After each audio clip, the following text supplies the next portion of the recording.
Good morning दोस्तों। Amit life maker YouTube channel पे आप लोगों का स्वागत है दोस्तों। आज हम घटना चक्र के पूर्वावलोकन क्वेश्चन का समान अध्ययन मतलब साइंस का हम क्वेश्चन करने वाले हैं।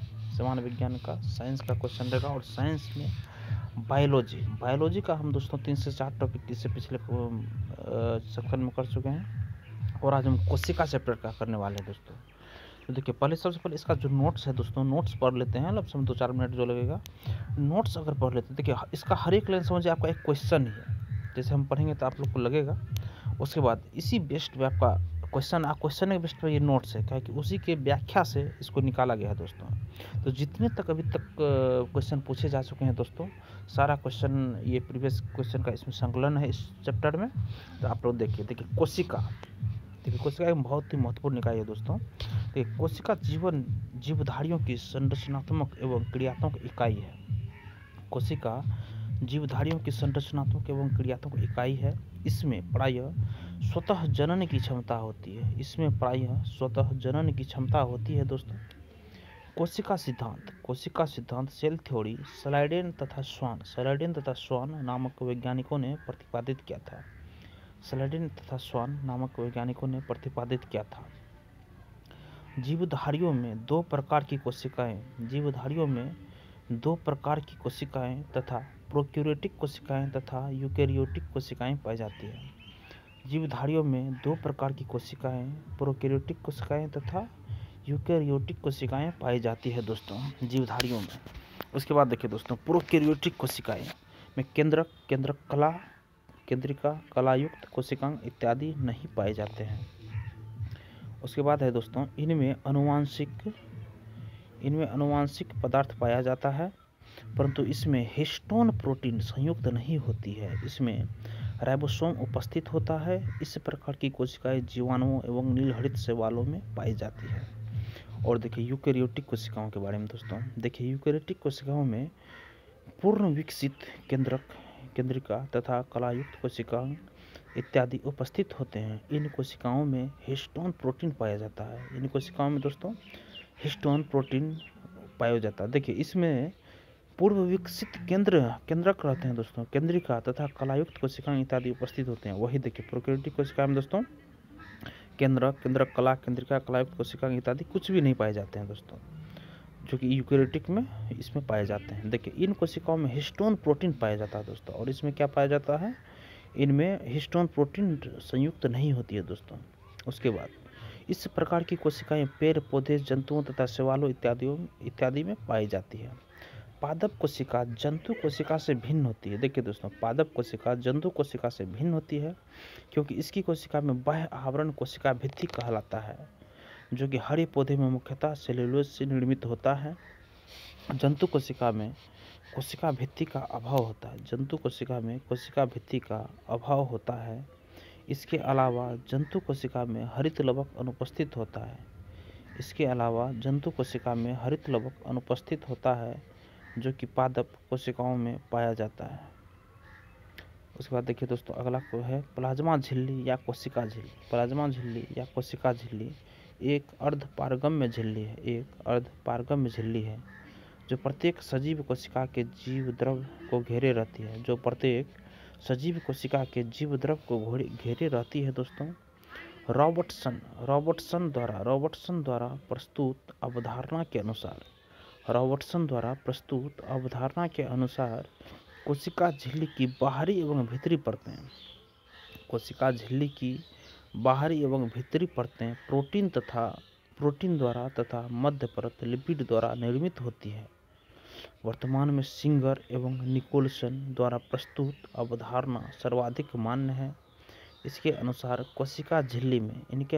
कोशिका झिल्ली में फास्फोलिपिड की 2 परतें होती है, जिसके बीच बीच में कुछ प्रोटीन होती है। कोशिका में प्रोटीन संश्लेषण में अंतःद्रवी जालिका, एंडोप्लाज्मिक रेटिकुलम और राइबोसोम की भूमिका सर्वाधिक महत्वपूर्ण है। एक अंतःद्रवी जालिका की कला से राइबोसोम लगे रहते हैं तथा ये राइबोसोम प्रोटीन संश्लेषण के निर्माण स्थल होते हैं। राइबोसोम को प्रोटीन की फैक्ट्री भी कहा जाता है दोस्तों। देखिए माइटोकॉन्ड्रिया जीवाणु एवं नीलहरित शैवाल को छोड़कर शेष सभी सजीव, पादप एवं जंतु कोशिकाओं के कोशिका द्रव में बिखरे हुए कलायुक्त कोशिकांग हैं। श्वसन की क्रिया प्रत्येक जीवित कोशिका के कोशिका द्रव एवं माइटोकॉन्ड्रिया में संपन्न होती है। श्वसन से संबंधित प्रारंभिक क्रियाएं कोशिका द्रव में तथा शेष क्रियाएं माइटोकॉन्ड्रिया में होती है। चूँकि क्रिया के अंतिम चरण में ही अधिकांश ऊर्जा उत्पन्न होती है, इसीलिए माइटोकॉन्ड्रिया को कोशिका का श्वसनांग या पावर हाउस कहा जाता है। देखिए दोस्तों, कोशिकीय श्वसन में अधिकतम एटीपी एडिनोसिन ट्राइफॉस्फेट अणुओं को उत्पन्न करने वाला पद क्रेब्स साइकिल, यह चक्र कोशिका के माइटोकॉन्ड्रिया में संपन्न होता है। इस चक्र की खोज हेंस क्रेब्स ने वर्ष 1937 में की थी।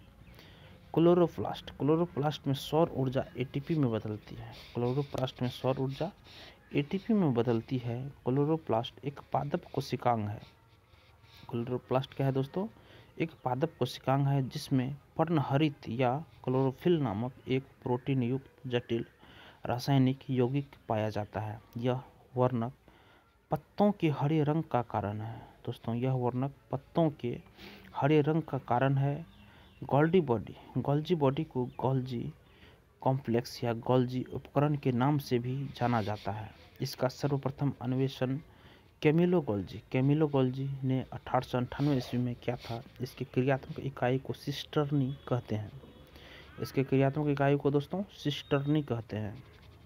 लाइसोसोम को कोशिका की आत्मघाती थैली सुसाइडल बैग कहते हैं। इसमें बहुत से जल अपघट्य एंजाइम पाए जाते हैं जो अम्लीय माध्यम में कार्य करते हैं। ये एंजाइम लाइसोसोम की कला के फट जाने पर बाहर आ जाते हैं तथा कोशिका के सभी घटकों को जल अपघटन क्रिया द्वारा पचा डालते हैं। केंद्रक की खोज सर्वप्रथम रॉबर्ट ब्राउन ने किया था वर्ष 1831 में। देखिए, केंद्रक की खोज किसने की थी? तो रॉबर्ट ब्राउन ने 1831 में। एक कोशिका में प्रायः एक केंद्रक होता है दोस्तों। देखिए, यूकेरियोटिक कोशिकाओं में इसे कोशिका का नियंत्रण केंद्र कहा जाता है। इसमें आनुवंशिक पदार्थ डीएनए पाए जाने के कारण इसका प्रमुख कार्य जीवों के पैतृक लक्षणों को संतान में भेजना है। जीवों के पैतृक लक्षणों को संतान में भेजना है दोस्तों। डीएनए का कार्य है। डीएनए की खोज फ्रेडरिक मिश्र ने 1869 ईस्वी में की थी तथा डीएनए का double helix model James Watson तथा फ्रांसिस क्रिक ने दिया।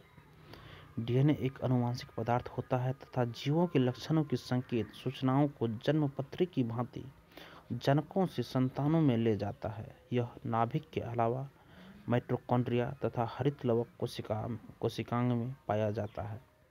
मनुष्य एकलिंगी प्राणी यूनिसेक्सुअल एनिमल है जिसमें गुणसूत्रों की कुल संख्या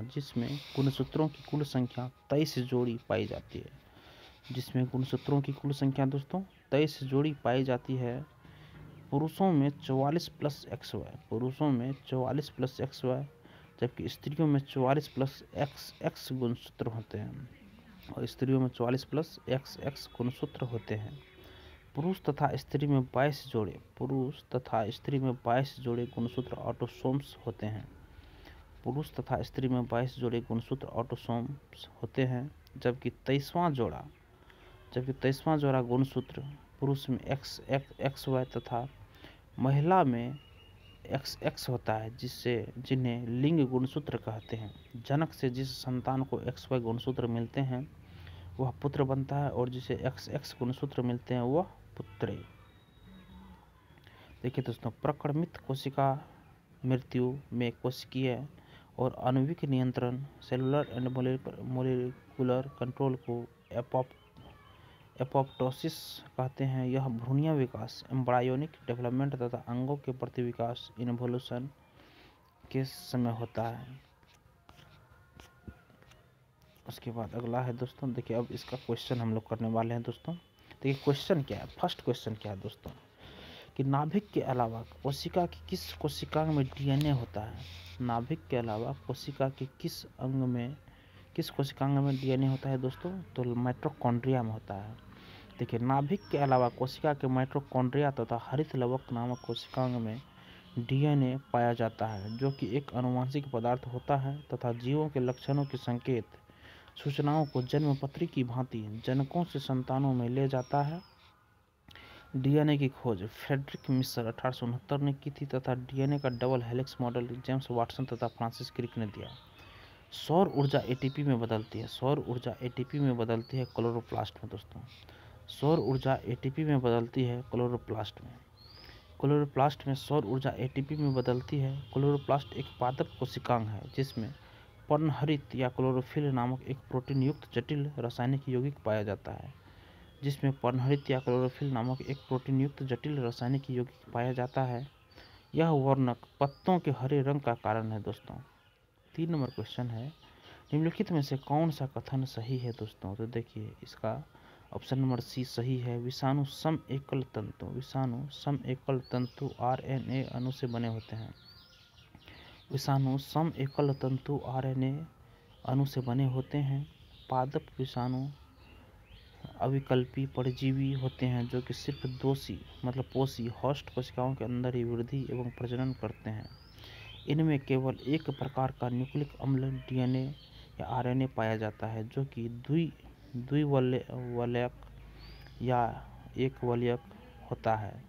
न्यूक्लिक अम्ल एक प्रोटीन आवरण द्वारा घिरा होता है। अन्य प्रश्नगत कथन सही नहीं है दोस्तों। देखिए, अगला क्वेश्चन है, साधारण मानव में गुणसूत्र होते हैं। कितने होते हैं दोस्तों? 46 होते हैं। मनुष्य एक लिंगी प्राणी है जिसमें गुणसूत्रों की कुल संख्या 23 जोड़ी पाई जाती है। पुरुषों में 44 प्लस XY जबकि स्त्रियों में 44 प्लस XX गुणसूत्र होते हैं। पुरुष तथा स्त्री में 22 जोड़े गुणसूत्र ऑटोसोम्स होते हैं जबकि 23वां जोड़ा गुणसूत्र पुरुष में XX तथा महिला में XX होता है, जिन्हें लिंग गुणसूत्र सेक्स क्रोमोसोम्स कहते हैं। जनक पेरेंट्स से जिस संतान को XY गुणसूत्र मिलते हैं वह पुत्र बनता है और जिसे XX गुणसूत्र मिलते हैं वह पुत्री।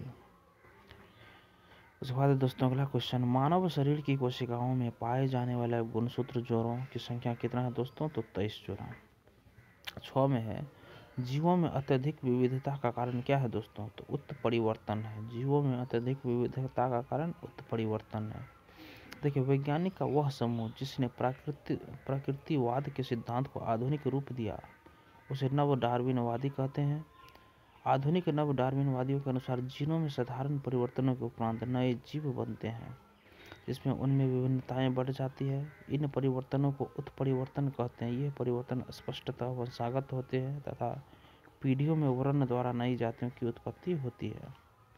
7 नंबर क्वेश्चन है, निम्न में से किसमें लिंग गुणसूत्र नहीं होते दोस्तों? तो छिपकली में लिंग गुणसूत्र नहीं होते हैं। देखिए, छिपकली के अनेक प्रजातियों सहित अनेक सरीसृपों में लिंग गुणसूत्र नहीं होते हैं। इनमें लिंग निर्धारण पर्यावरणीय ताप से होता है। उसके बाद अगला क्वेश्चन है दोस्तों, पादप कोशिका जंतु कोशिका से किस प्रकार भिन्न होती है? तो कोशिका भित्ति के द्वारा दोस्तों भिन्न हो जाती है। देखिए, पादप कोशिका जंतु कोशिका से भिन्न होती है क्योंकि इसकी कोशिका में बाह्य आवरण कोशिका भित्ति कहलाता है जो कि हरे पौधों में मुख्यतया सेलुलोज से निर्मित होता है।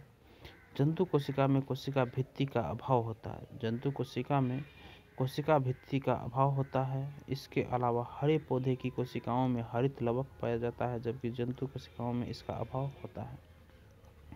देखिए दोस्तों, जंतु कोशिका में निम्न में से क्या अनुपस्थित होता है दोस्तों? तो सेलुलोज के कोशिका भित्ति अनुपस्थित होता है दोस्तों। केंद्रक होता है, माइटोकॉन्ड्रिया होता है। 10 में दोस्तों, जैव कोशिकाओं का कौन सा भाग पावर हाउस कहलाता है दोस्तों? माइटोकॉन्ड्रिया। देखिए, माइटोकॉन्ड्रिया जीवाणु एवं नीलहरित शैवाल को छोड़कर शेष सभी सजीव पादप एवं जंतु कोशिकाओं में पाए जाते हैं। शोषण की क्रिया प्रत्येक जीवित कोशिका के कोशिका द्रव एवं माइटोकॉन्ड्रिया में संपन्न होती है। शोषण संबंधित प्रारंभिक क्रियाएं कोशिका द्रव में होती है तथा शेष क्रियाएं माइटोकॉन्ड्रिया में होती है। चूँकि क्रिया के अंतिम चरण में ही अधिकांश ऊर्जा उत्पन्न होती है इसलिए माइटोकॉन्ड्रिया को कोशिका का श्वसन नंग या पावर हाउस कहा जाता है। 11 नंबर क्वेश्चन है दोस्तों, निम्न में से किस कोशिकांग को कोशिका का पावर हाउस कहते हैं दोस्तों? तो माइटोकॉन्ड्रिया को। अगला क्वेश्चन है, कोशिका का शक्ति स्रोत होता है। कोशिका का शक्ति स्रोत होता है माइटोकॉन्ड्रिया। कोशिका का शक्ति स्रोत क्या होता है दोस्तों? तो माइटोकॉन्ड्रिया। और 13 नंबर क्वेश्चन है, प्लाज्मा झिल्ली बनी होती है। तो प्लाज्मा झिल्ली प्रोटीन का और लिपिड ये दोनों का बना होता है दोस्तों। प्लाज्मा झिल्ली या कोशिका झिल्ली एक अर्धपारगम्य सजीव झिल्ली है जो प्रत्येक सजीव कोशिका के जीव द्रव को घेर कर रखती है। रॉबर्टसन 1959 द्वारा प्रस्तुत अवधारणा के अनुसार कोशिका झिल्ली की बाहरी एवं भीतरी परतें प्रोटीन द्वारा तथा मध्य वाली परत का निर्माण लिपिड द्वारा होता है। वर्तमान में कोशिका झिल्ली की संरचना से संबंधित सिंगर एवं निकोलसन 1972 द्वारा प्रस्तुत अवधारणा सर्वाधिक मान्य है। इसके अनुसार कोशिका झिल्ली में फास्फोलिपिड की 2 परतें होती है जिसके बीच में कुछ प्रोटीन्स होते हैं। देखिए दोस्तों 14 नंबर क्वेश्चन है, प्रोटीन संश्लेषण में निम्न कोशिकाओं सेल ऑर्गेनेल्स में से किन की भूमिका सबसे अधिक महत्वपूर्ण है दोस्तों? तो अंतःद्रवी जालिका का और राइबोसोम का, एंडोप्लाज्मिक रेटिकुलम और राइबोसोम का। देखिए कोशिका में प्रोटीन संश्लेषण में अंतःद्रवी जालिका, एंडोप्लाज्मिक रेटिकुलम और राइबोसोम की भूमिका सर्वाधिक महत्वपूर्ण है। एक अंतःद्रवी जालिका की कला में राइबोसोम लगे रहते हैं तथा ये राइबोसोम प्रोटीन संश्लेषण के निर्माण स्थल होते हैं। 15 नंबर क्वेश्चन है दोस्तों, मानव शरीर के किस अंग में लसिका कोशिकाएं बनती है? मानव शरीर के किस अंग में लसिका कोशिकाएं बनती है दोस्तों? तो तिल्ली में बनती है। तिल्ली में बनती है। अगला क्वेश्चन देखिए, लसिका कोशिकाएं एक प्रकार की श्वेत रक्त कणिकाएं हैं जिनका निर्माण लसिका ग्रंथियों, तिल्ली, थाइमस ग्रंथि तथा अस्थि मज्जा द्वारा किया जाता है। बी में है लिम्फोसाइट तथा टी लिम्फोसाइट लसिका कोशिकाओं की 2 प्रमुख प्रकार है। देखिए दोस्तों 16 नंबर क्वेश्चन है, स्तंभ कोशिका अनुसंधान के क्षेत्र में नवीनतम विकास के संदर्भ में निम्नलिखित कथनों पर विचार कीजिए। इसका ऑप्शन नंबर डी सही है दोस्तों। देखिए 3 और 4, स्तंभ कोशिकाएं वस्तुतः अनंत काल तक स्वयं ही पात्रें संजीवित हो सकती है। 4 में है, भारतीय अनुसंधान केंद्रों ने कुछ कोशिका रेखाओं का भी सृजन किया जिन्हें कई प्रकार के ऊतकों में विकसित किया जा सकता है। देखिए स्तनधारी में मोटे तौर पर 2 प्रकार की स्तंभ कोशिकाएं पाई जाती है। एक भ्रूणीय स्तंभ कोशिकाएं, 2 वयस्क स्तंभ कोशिकाएं। भ्रूणीय स्तंभ कोशिकाएं बीजपुटी अवस्था से व्युत्पन्न होती है जबकि वयस्क कोशिकाएं विभिन्न ऊतकों में पाई जाती हैं। वर्तमान में ऐसा कोई स्रोत नहीं है जिससे कि भ्रूण या बीजपुटियों को नष्ट किए बिना नई मानव भ्रूणीय स्तंभ कोशिकाएं प्राप्त की जा सके। स्तंभ कोशिकाएं वस्तुतः अनंत काल तक स्वयं ही पात्रें संजीवित हो सकती है। इसके अतिरिक्त भारतीय अनुसंधान केंद्रों ने कुछ कोशिका रेखाओं का भी सृजन किया है जिन्हें कई प्रकार के ऊतकों में विकसित किया जा सकता है। अगला क्वेश्चन है दोस्तों 17 नंबर, निम्नलिखित में से कौन सा कथन प्राणियों में स्तंभ कोशिकाओं के प्रत्यारोपण के संदर्भ में असत्य है दोस्तों? देखिए असत्य बोल रहा है। तो देखिए डी नंबर ऑप्शन असत्य, ये केवल भ्रूण में पाई जाती है, गलत है दोस्तों। देखिए ये प्राणी में जीवन भर स्वयं गुणन करती है। बी में है, ये अंगों के क्षतिग्रस्त ऊतकों की मरम्मत करती है। सी में है, ये एक या अधिक प्रकार की विशिष्ट कोशिकाओं को बनाने की क्षमता रखती है दोस्तों। अगला क्वेश्चन है दोस्तों, स्तंभ कोशिका एक विभाजनशील कोशिका होती है जिसमें स्वतः विभाजन की प्रक्रिया होती है। यह विभाजित होकर विशिष्ट कोशिकाओं का निर्माण करती है तथा ये अंगों के क्षतिग्रस्त ऊतकों की मरम्मत करती है दोस्तों। स्तंभ कोशिकाएं शरीर के कई अंगों एवं ऊतकों में पाई जाती है। 18 नंबर क्वेश्चन है, प्रक्रमित कोशिका मृत्यु के कोशिकीय और आणविक नियंत्रण सेलुलर एंड मोलिकुलर कंट्रोल को कहते हैं। किसको कहते हैं? एपोप्टोसिस को कहते हैं दोस्तों। देखिए प्रक्रमित कोशिका मृत्यु प्रोग्राम्ड सेल डेथ में कोशिकीय और आणविक नियंत्रण सेलुलर एंड मोलिकुलर कंट्रोल को एपोप्टोसिस कहते हैं। यह भ्रूणीय विकास एम्ब्रायो के डेवलपमेंट तथा अंगों ऑर्गेन्स के प्रतिविकास इन्वोल्यूशन के समय होता है। 19 नंबर क्वेश्चन है, हमारे तंत्र में अधिकतम एटीपी अणुओं को उत्पन्न करने वाला पद है। क्या है दोस्तों? क्रेब्स चक्र है। क्रेब्स चक्र। श्वसन तंत्र रेस्पिरेटरी सिस्टम में अधिकतम एटीपी एडिनोसिन ट्राइफॉस्फेट अणुओं को उत्पन्न करने वाला पद क्रेब्स चक्र है। यह चक्र कोशिका के माइटोकॉन्ड्रिया में संपन्न होता है। इस चक्र की खोज हैंस क्रेब्स ने वर्ष 1937 में की थी। दोस्तों, यही आज हमारा ये कोशिका का टॉपिक ख़त्म हुआ और अगले क्लास में दोस्तों हम लोग अनुवांशिकता करेंगे। वीडियो देखने के लिए धन्यवाद दोस्तों।